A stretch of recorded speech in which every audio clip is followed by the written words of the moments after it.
Монгол Улсын шинжлэх ухааны академийн түүхийн хүрээлэн Казахстан улс Евразийн их сургуулийн Түрэг Алтаа суудлын төвийн хамтарсан судалгааны багийнхан өнгөрсөн 7-оос 10 дугаар сард Булган аймгийн Баяннуур сумын нутагт болох Улаан хэрмийн Шорон бумгар хэмээх газарт археологийн малталд хийж эрдэнэ нүүдэлчдийн том язгуурын иж бүрэн бунхан булшийг нээж илрүүлсэн байна. Энэхүү бунхан нь Монголд өдөггүй Төв Азийн бүс нутгаас олдож байгаагүй түүхийн ховор олдвор ажээ. Уг түүхийн ховор олдвор нь тоногдоогүй бүрэн бүтнээрээ байсан байна. Энэ нь маш ховор тохиолдол гэдгийг археологийн багийнхан энэ үеэр онцлон хэлж байсан юм а.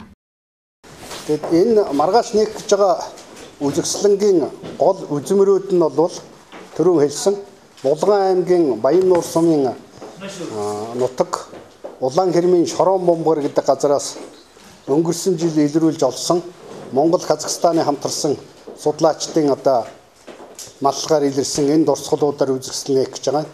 Тэгэд энэ дурсгал бол хамгийн гол нь бол тийм иж бүрэн ханын зурагтай маш баялаг олдвортой. Тэгээ газрын доор тусгай тийм байгууламж хийж тэрэнд өг олдвор болоод талигаачийн чандрыг байрлуулсан ийм бунхан торшуулга гэж ярьдаг. Ийм бунхан торшуулга байсан юм а.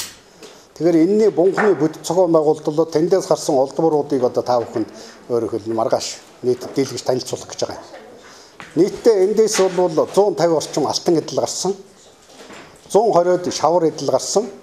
Шавар эдэлд нь бол энэ дотор бол хоёуг бүр өвч хоёугта морин цэрэг. За тэгээд эрэгтэй эмэгтэй хүмүүс 80 орчим байгаа. Янз бүрийн хувцас сунартай. Тэгээд тэнд байгаа хүмүүс бол биенээ ерөөсөө давтахгүй байгаа. Нүүр царай өмссөн хувцас нь бол дандаа өөр байгаа.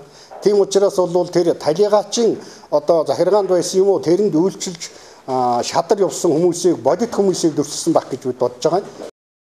Энэхүү бунханы өөдөвч нь 42 м урт 180 см өргөн бунхан нь 7.5 м гүн бөгөөд өөдөвчний 2 хан болон бунханы хан нь 40 гаруй зураг байсан байна. Ийм ханын зурагтай олбор өмнө нь манай усад олдож байгаагүй ажээ. Олдвороос алтан илэл 150 орчим, шавар модон илэл 110, төмөр хүрэл илэл 17, мөнгөн илэл 17 ширгэнийд 550 олдвор олдсон байхамаа. Ховор олдворыг судалсан багийнхан энэ олдворыг 7 дугаар зууны үед одоогийн манай улсын нутагт оршин байсан Түрэг ухсааны нүүдэлчний айл нэг том язгууртны хэмээн тодорхойлсон байна.